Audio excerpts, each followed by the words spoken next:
सारिका दोनों हाथों में शॉपिंग बैग पकड़े गॉगल लगाए हुए घर आती है। उसे यूं बैगों से लदा देखकर उसकी माँ माला उसे घूरते हुए बोलती है, आ गई लुटेरी महारानी। लुटेरी? कौन लुटेरी? 3 घंटे लगाकर सारा मॉल लूट कर तो तू आई है, तो तू ही तो लुटेरी हुई ना। ओहो माँ, लूट कर नहीं, बकायदा सारा सामान खरीद कर लाई हूँ। शॉपिंग करके आ रही हूँ। मैंने बताया तो था आपको जाने से पहले। अरे तो अकेले के लिए इतनी शॉपिंग कौन करता है नासपिटी? तू अपने चक्कर में हमारी अमीरियत को भी गरीबियत में क्यों बदलना चाहती है? ओहो माँ, हम अमीर हैं, इतना पैसा है हमारे पास। अभी खर्च नहीं करूँगी तो क्या मरने के बाद स्वर्ग लेकर जाऊंगी? ओहो, इतना बोझ लिए खड़ी खड़ी मैं तो थक ही गई। जिसके बाद वो सारे शॉपिंग बैग्स को सोफे पर पटक कर आराम से बैठ जाती है। तभी उसकी माँ बोलती है, अरे इन्हें यहाँ क्यों पटक दिया? जा अलमारी में रख, और आराम करना ही है तो कमरे में जाकर कर। मुझे यहाँ टीवी देखना है। हाँ जा रही हूँ, लेकिन इतनी मेहनत करके आई हूँ, एक कम चीनी वाली कॉफी तो पिला दो। ओहो, कॉफी चाहिए, वो भी कम चीनी वाली? मेरी बच्ची, जिन हाथों से पैसे पानी की तरह शॉपिंग में बहा कर आई है ना, उन्हीं हाथों से जाकर खुद बना ले कॉफी। इनके मुंह से तो प्यार वाली बोली निकलती ही नहीं कभी। जिसके बाद सारिका अपने शॉपिंग बैग्स को समेटती हुई ढोकर अपने कमरे में ले जाती है। सारिका एक बहुत ही अमीर लड़की थी। अपने अमीर होने पर उसे घमंड तो नहीं था, लेकिन पैसे फालतू में उड़ाने का शौक जरूर था।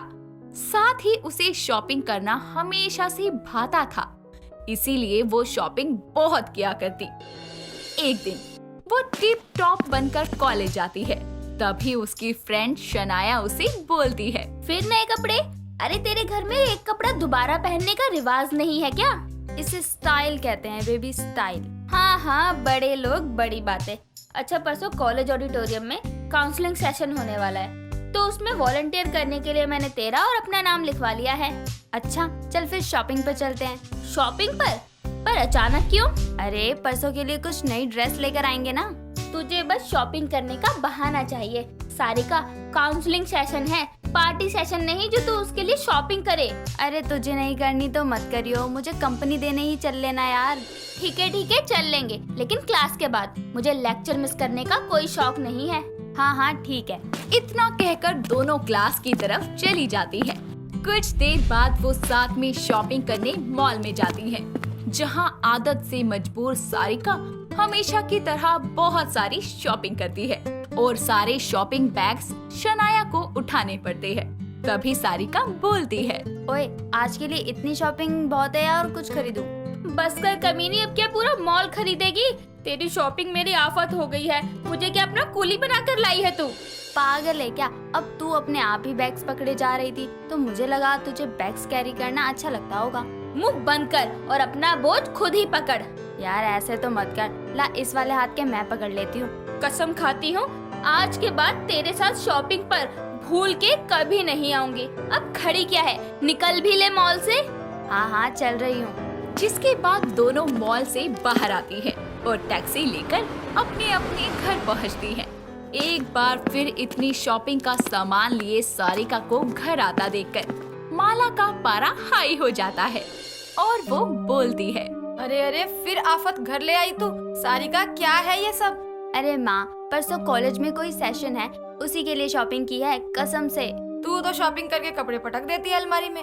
वो कपड़े मेरी आफत बनते हैं। कभी कभी तो लगता है तेरे कपड़े धो कर ही मर जाऊंगी मैं। इतने कपड़े हो गए हैं बेटा कि 4-5 साल शॉपिंग नहीं करेगी ना तो भी चलेगा। हाँ बस माँ, अब रोने मत लग जाना, समझ गई मैं। अब मैं जाऊँ कमरे में? हाँ जल्दी निकल। तभी सारिका अपने कमरे में चली जाती है। इस तरह सारिका की शॉपिंग उसके लिए शॉपिंग बाकियों के लिए आफत बनती जा रही थी।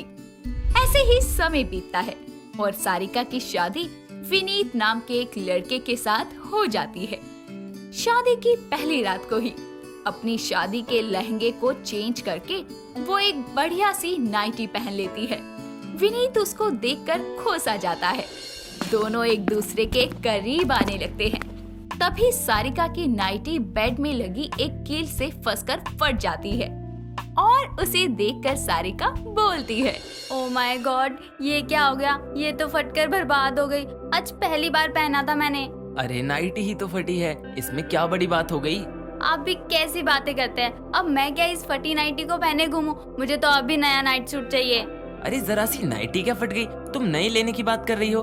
आज फटी से ही काम चला लो ना, कल आराम से बैठकर सिल लेना। तुम पागल हो क्या? मैं एक कपड़ा दोबारा नहीं पहनती और तुम मुझे सिले हुए कपड़े पहनने को कह रहे हो। मुझे अभी नया नाइट सूट दिलाओ बस। अरे इस टाइम क्या तुम्हारे चाचा की दुकान खुली होगी जो तुम्हें शॉपिंग कराने ले जाऊं? तुम पहले रात को ही मुझ पर चिल्ला रहे हो। अरे तो बात ही चिल्लाने वाली कर रही हो तुम। देखो बेबी, इतनी सी बात के लिए क्या झगड़ा करना, हमें अपना कीमती समय झगड़ा करके नहीं, रोमांस करते हुए बिताना चाहिए। इतना कहकर वो उसके करीब जाकर उसे गले लगाता है, जिसके बाद दोनों एक दूसरे को रात भर प्यार करते हैं। सब ठीक चल रहा होता है। एक दिन सारिका की सास मंजरी उससे बोलती है, बहू, कल तेरी मुंह दिखाई की रस्म है। मैंने दोपहर में सारी पड़ोसनों को बुलाया है, तो तू अच्छे से साड़ी गहने पहनकर तैयार हो जाना। अच्छा सासू माँ, मेरे पास नई साड़ी तो है पर उस पर मैचिंग की ज्वेलरी नहीं है, तो मैं कल के लिए शॉपिंग कराऊं? शॉपिंग? हाँ, कर देती हूँ, वरना बाकी बहुओं की तरह मेरी बहू भी मुझे खड़ूसी समझेगी। हाँ हाँ, क्यों नहीं। थैंक यू सासू माँ। आप भी चलेंगी मेरे साथ शॉपिंग पर? अरे ना ना बहू, तू चली जा, मुझसे सफर नहीं किया जाता। अच्छा ठीक है। इतना कहकर वो पर्स उठाए शॉपिंग के लिए झूमती हुई निकल पड़ती है। शाम होती है, विनीत भी घर आता है, लेकिन सारिका घर वापस नहीं आई होती। तभी मंजरी बोलती है, अरे बेटा, जरा बहू को फोन तो लगा, पता नहीं कौन सी शॉपिंग कर रही है। इतना वक्त हो गया अभी तक घर नहीं आई। क्या वो शॉपिंग करने गई है? मैं अभी फोन करता हूँ। विनीत उसे कॉल करने ही वाला होता है कि तभी सारिका सामान उठाए घर आती है और उसके हाथों में इतना सामान देखकर मंजरी बोलती है, बहू, तुम मुंह दिखाई की शॉपिंग करने गई थी या फिर शादी की? अरे इतना सारा सामान लेकर आई है तू। वो सासू माँ, कम सामान मुझसे खरीदा ही नहीं जाता। वो देखो ना, मैंने सोचा था कि ज्वेलरी लेकर वापस आ जाऊंगी, फिर मेरी नजर साड़ियों पर पड़ी तो मैंने लगे हाथ साड़ियों की शॉपिंग भी कर डाली। पर सारिका, इतनी शॉपिंग की जरूरत थी नहीं। वैसे चलो अब क्या कर सकते हैं। हाय हाय, करम फूट गए। ये नाज पीटी तो बड़ी खर्चीली निकली। अगर ऐसे ही शॉपिंग करती रही तो इसकी शॉपिंग तो आफत हो जाएगी। जिसके बाद सभी रात का खाना खाते हैं। एक शाम को विनीत हॉल में मंजरी और सारिका को बताता है, माँ, सारिका, 2 दिन बाद मेरे कुछ इम्पोर्टेंट क्लाइंट्स घर आने वाले हैं डील करने के लिए, इसीलिए उनकी खातिरदारी में कोई कमी मत रहने देना, क्योंकि ये डील मेरे लिए बहुत इम्पोर्टेंट है। हाँ हाँ बेटा, तो चिंता मत कर, हम सास बहू मिलकर सब संभाल लेंगे। विनीत जी को ये डील दिलाने के लिए मुझे भी कुछ सोचना चाहिए। सारिका अपना दिमाग चलाती है और अगले दिन जाकर विनीत के क्लाइंट्स के लिए महंगे महंगे गिफ्ट्स की शॉपिंग करके आती है। जिसके बाद विनीत के क्लाइंट्स घर आते हैं और वो हॉल में मीटिंग करने बैठे ही होते हैं कि तभी सारिका वहां आकर बोलती है, आप लोग अपना काम शुरू करें, उससे पहले मैं अपने परिवार की तरफ से आप सबको कुछ गिफ्ट देना चाहती हूँ।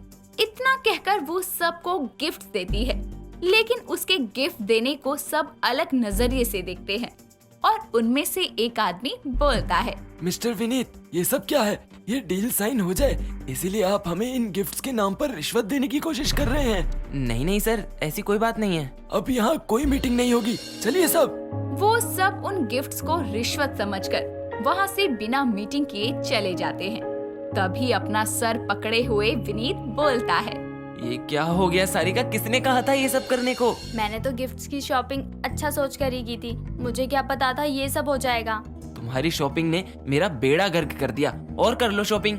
मुझे तो पता ही था इसकी शॉपिंग एक दिन आफत जरूर खड़ी करेगी, और वही हुआ। रूबी बहुत ही सुंदर लड़की थी जिसे नेकलेस पहनने का बहुत शौक था।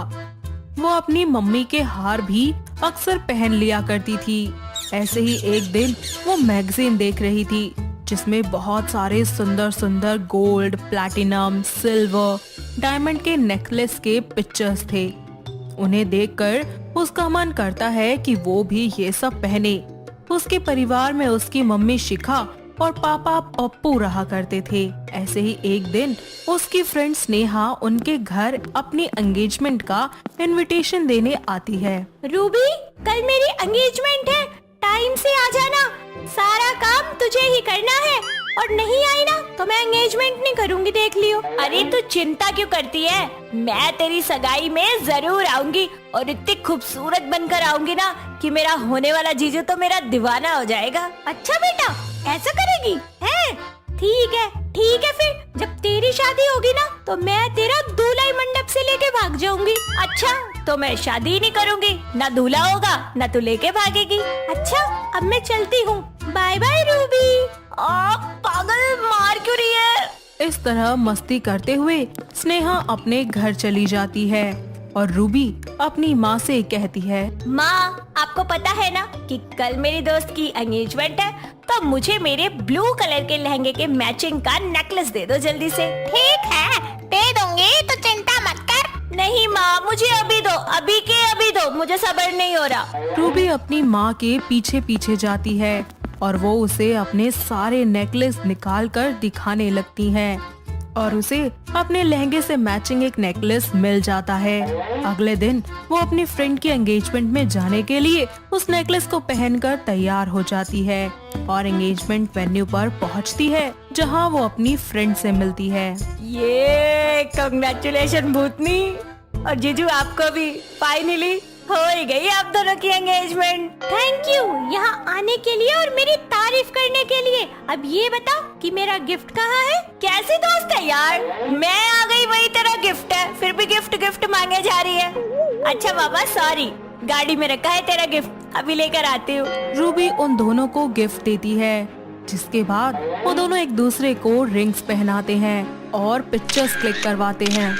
सेरेमनी खत्म हो जाती है और रूबी वापस घर आ जाती है। वक्त बीतता जाता है। रूबी का मन करता है कि वो अपने पास नेकलेस कलेक्शन बनाए, जिसके लिए वो धीरे धीरे पैसे जोड़ना शुरू कर देती है। वो एक मॉल के ज्वेलरी शोरूम में चली जाती है, अपने लिए बहुत सारे नेकलेस पसंद भी कर लेती है और उनको ले लेती है। तभी उसकी नजर एक सुंदर से सेट पर पड़ती है और वो स्टाफ से पूछती है, एक्सक्यूज मी, ये नेकलेस तो बहुत ज्यादा ब्यूटीफुल है। वाओ, प्लीज वो वाला दिखाइए ना मुझे एक बार। सॉरी मैम, बट ये लास्ट पीस था जो सोल्ड हो गया है। प्लीज आप ये नेकलेस मुझे दे दीजिए ना, मेरे कलेक्शन में ऐसा एक भी नेकलेस नहीं है। मैं आपको इसके डबल पेमेंट देने के लिए भी तैयार हूँ। Sorry madam, I can't help you. अगर आपको चाहिए तो जिन्होंने लिया है उनसे बात कर लीजिए आप। मुझे बताइए कहाँ मिलेंगे वो? वो सर आ गए। तभी वहाँ जिगर आ जाता है, जिसने वो नेकलेस खरीदा होता है।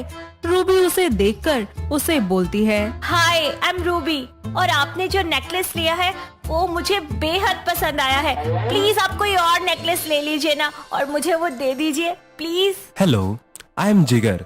सॉरी टू से बट ये नेकलेस मैंने अपनी मॉम के लिए लिया है। Oh, it's okay Jigar, nice to meet you, bye. Jigar उस लड़की को उदास देखकर बहुत ही बुरा फील करता है और उसे रोकते हुए कहता है, हे मिस रूबी, रुकिए। हाँ जी। ये लीजिए, ये आप रख लीजिए, मैं दूसरा ले लूंगा। ओह नो, इट्स ओके, ये आपने अपनी मदर के लिए लिया है ना? इट्स ओके, आप रख लीजिए, मैं अपनी मॉम के लिए दूसरा ले लूंगा। उन्होंने ये नेकलेस नहीं देखा है, लेकिन आपने देखा है, इसलिए आप ही इसे ले लीजिए।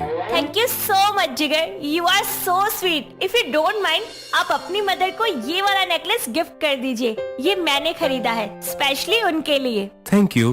अगर आप बुरा ना माने तो हम पास के कैफे में जाकर कॉफी पी सकते हैं। जी बिल्कुल, क्यों नहीं।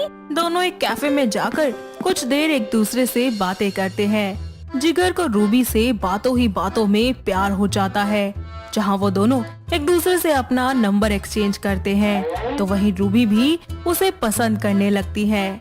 ऐसे ही एक दिन वो दोनों मिलकर एक दूसरे को अपने दिल की बात बता देते हैं और घर वालों की रजामंदी से उनकी बड़ी धूमधाम से शादी हो जाती है।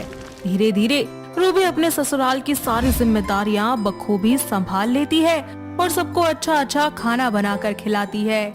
ऐसे ही एक दिन रूबी की सास कंचन उसे बुलाती है और कहती है, बहू, अरे ओ बहू, जरा इधर तो आ, ये देख मैं तेरे लिए क्या लेकर आई हूँ। जी माँ जी, कहिए। ये देख बहू, अब से ये तेरी अमानत है। ये 2 हार हैं, एक पुश्तैनी है और दूसरा मैंने अपनी तरफ से तुझे दिया है, और इनको हमेशा संभाल कर रखना।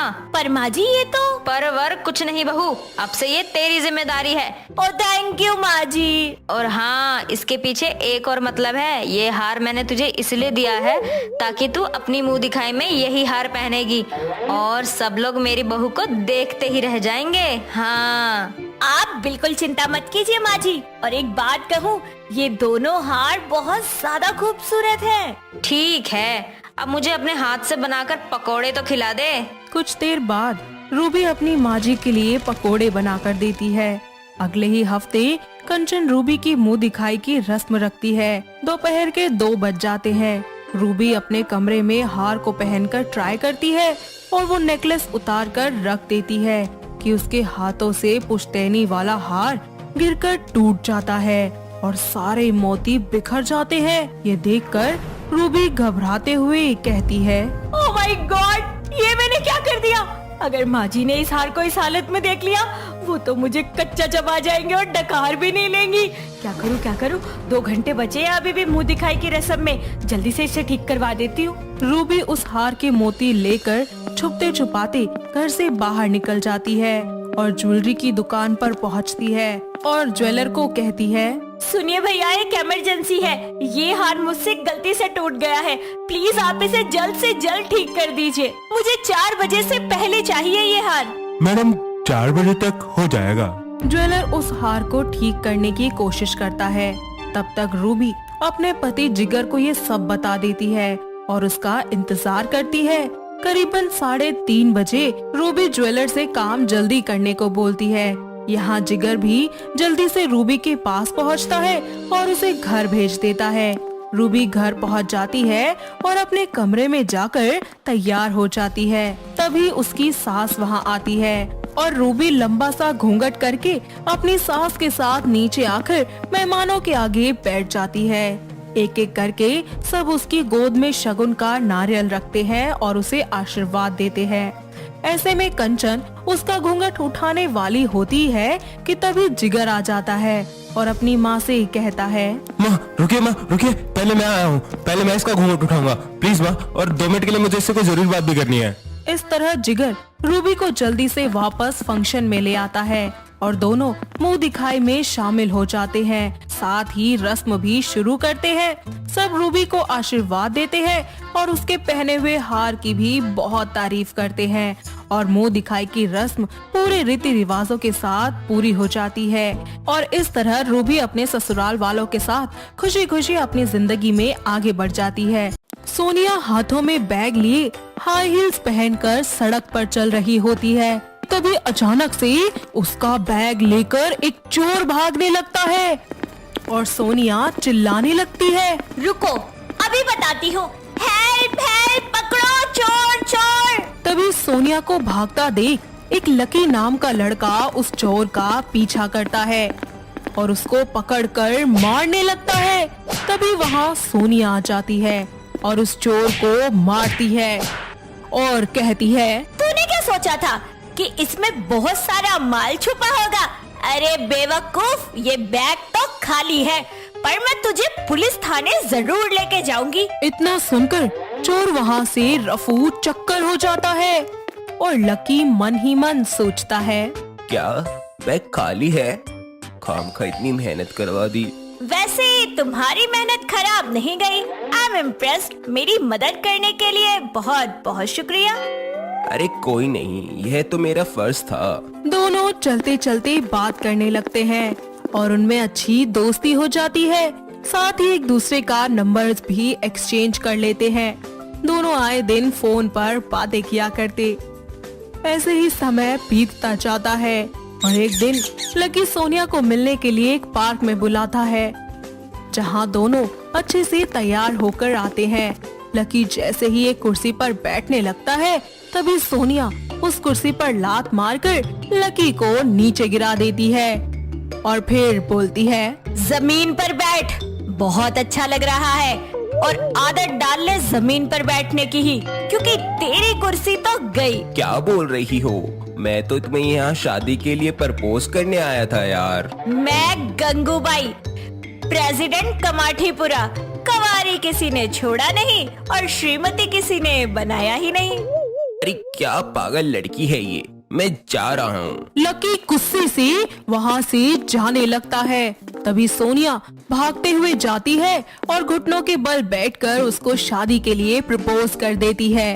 उसके बाद दोनों एक दूसरे को गले लगा लेते हैं। ऐसे ही समय बीतता जाता है और एक दिन लकी सोनिया को आधी रात को फोन करते हुए बोलता है, क्या कर रही हो जान? तारे गिन रही हूँ हिला हिला के। इसकी बात करने का तरीका मुझे डिस्ट्रैक्ट करता है। क्या बोले? हिला हिला के? मैं कुछ हिला हिला कर नहीं बोल रहा। यार वो क्या है ना, मुझे मूवीज वगैरह देखने की बहुत आदत है, तो जो मुंह में डायलॉग आता है मैं बोल देती हूँ। हाँ हाँ, तुम्हारी आदत कहीं सच में किसी को ना हिला दे। क्या? अरे गंदा दिमाग, गंदी सोच। दोनों आए दिन इसी तरह से एक दूसरे की टांग खींचते रहते और ऐसे ही समय बीतता जाता है। एक दिन दोनों अपने अपने परिवार वालों को एक दूसरे से मिलवा देते हैं और कुछ ही महीनों बाद शादी की डेट फिक्स कर देते हैं।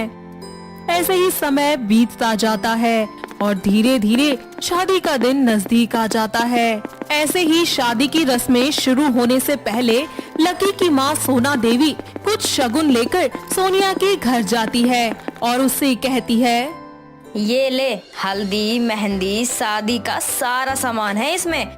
हमारे यहाँ लड़की ससुराल की ही चीजें पहनती है, समझी?